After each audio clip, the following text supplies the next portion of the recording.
اور اپنے آپ کو نقصان سے بچانے کے تحت. تو اس لیے جب وہ قربت بھی بنی، تعلق بھی بنا، پہلے پاکستان تنہا تھا، امریکہ پاکستان سے بات کرنے کو تیار نہیں تھا. آپ کو یاد ہے کہ کلنٹن ادھر آیا ایز اے صدر، اس نے کہا کہ میری 6 گھنٹے کے لیے میں آؤں گا، میری کوئی فوٹو نہیں آنی چاہیے. میرا انڈیا کے جائے اس کے بعد آیا تھا، اور اس کے بعد سڈنلی پاکستان کو بڑا ڈارلنگ آف دا ویسٹ کہہ رہے ہیں، نان نیٹو ایلائی بھی ہو گیا، لیکن پاکستان کو اس کا بڑا شدید نقصان بھی ہوا. جو اصل بات ہے وہ ہے قومی مفاد، اور ہمارے امریکہ کے قومی مفاد میں بہت تضاد آ گیا ہے. ہماری کنورجنس آف انٹرسٹ جس کو کہتے ہیں انگریزی میں، وہ ہمارا اب نہیں ہے، اور اس کی وجہ سے اب جو ہمارے جو ایک طرح سے کنورجنس ہوئی تھی وہ اب ختم ہو گئی ہے، اور وہ اب ممکن نہیں ہے کہ ہم اس کو ریوائیو کریں، اور نہ ہی ہمیں کرنا چاہیے.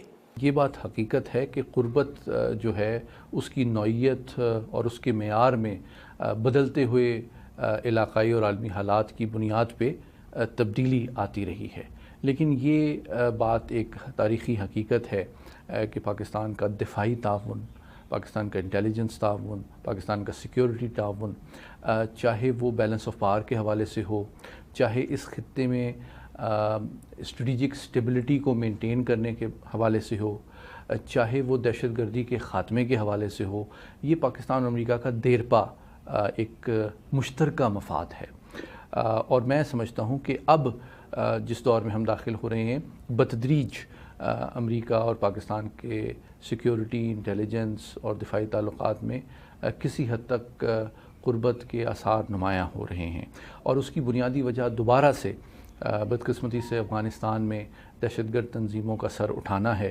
فوجی قوت کے ذریعے ان مسائل کا حل نہیں کر ڈھونڈ سکتے، چاہے وہ حکومتوں کے مملکت کے درمیان ہوں یا معاشرے کے اندر ہوں. اس کی اور حکمت عملی ہونی چاہیے تھی. ہم نے کہا کہ نہیں، ڈنڈا ہوگا. امریکہ نے بھی سوچا کہ ہمارے پاس ڈنڈا ہے، ہمارے پاس فوجی قوت ہے، سول سپر پاور ہے، اور ادھر ہمارا بھی خیال تھا کہ ہمارے پاس بڑی قوت ہے جی، ہماری بڑی بڑی فوج، ہم کچل دیں گے. تو وہ جو تھے اپنے جو مخالفین کو کچلنے میں جو مزاحمت کار تھے وہ ناکام رہے، اور میرے خیال میں دونوں نے کوئی سبق نہیں سیکھا. امریکہ سے ہمارے تعلقات استوار ہونے مشکل ہیں، کیونکہ امریکہ ایک تو اس خطے میں اب ایک دوسرے طرح سے مسائل کو دیکھ رہا ہے. وہ چین سے ٹکر لے رہا ہے، اور چین سے ایک رائیولری اس نے اپنی بنا لی ہے، اور اس میں پاکستان چونکہ چین کا دوست ہے اس لیے پاکستان ان کا ساتھ نہیں دے سکتا ہے. افغانستان اور باقی خطے میں 9/11 کے بعد کیا تبدیلیاں آئیں اور ان تبدیلیوں کے اثرات کب تک خطے سے ختم ہوں گے، اس پہ بات کرتے ہیں نیو لائنز انسٹیٹیوٹ کے سینئر ڈائریکٹر اور سیکیورٹی امور کے ماہر کامران بخاری سے. کام بہت شکریہ. آج اگر ہم پیچھے مڑ کے 9/11 کے واقعات کو دیکھتے ہیں تو پاکستان اور افغانستان یا اس خطے کو کس طرح تبدیل کیا ہے انہوں نے؟ دیکھیں، پورا خطہ جو ہے وہ ڈیسٹیبلائز ہوا ہے، اور یہی حکمت عملی تھی 9/11 کے اٹیکس کی. جو القاعدہ نے جو اٹیکس کیے تھے اس کے پیچھے جو اسٹریٹجی کار فرما تھی وہ یہی تھی کہ امریکہ کو بیٹ کیا جائے اور اس خطے کے اندر ایک کرائسس کیا جائے، اور افغانستان کے اندر جو حالات ہیں ان کا دائرہ وسیع کیا جائے، اس کو پاکستان کو بھی اس کی لپیٹ میں لایا جائے. تو میں سمجھتا ہوں کہ وہ جو حکمت عملی ہے وہ اس میں وہ کامیاب ہوئے ہیں، کیونکہ امریکہ کی جو اسٹریٹجی تھی، ایک تو اس کے اندر کوئی وہ کنسسٹنسی نہیں تھی. شروع ہوئی کہ جی جو ہے وہ جوابی کارروائی کرنی ہے، القاعدہ کو روکنا ہے کہ دوبارہ اس قسم کا کوئی حملہ نہ ہو سکے. وہاں سے پھر کسی طریقے سے جو ہے وہ اپنا افغانستان میں جمہوریت لانے کی بات ہوئی، اور پھر کرتے کراتے جو ہے 20 سال گزر گئے، اور پھر باقی the rest is history in front of everybody. تو یہ جو القاعدہ کو ختم کرنے کی بات تھی، دہشت گردی کے خلاف جنگ تھی، شاید القاعدہ کچھ حد تک اگر ہم دیکھیں اس طرح سے سرگرم نہیں رہی، لیکن اس کے بعد دوسرے بہت سے اسلامی گروہ عالمی سطح پر سرگرم دکھائی دیے ہمیں. داعش سب سے بڑی اگزامپل ہے. تو دہشت گردی کے خلاف امریکہ کی جنگ کو کتنا کامیاب سمجھا جائے؟ دیکھیں ڈپینڈ کرتا ہے کہ آپ اس کو ڈیفائن کس طرح کر رہے ہیں. اگر تو اس کا ڈیفینیشن یہ ہے کہ ٹرانس کانٹیننٹل حملے نہیں کو روک دیا گیا تو وہاں تو کامیابی ہے. اب یورپ اور امریکہ کے اندر اس طریقے سے حملے نہیں ہوتے.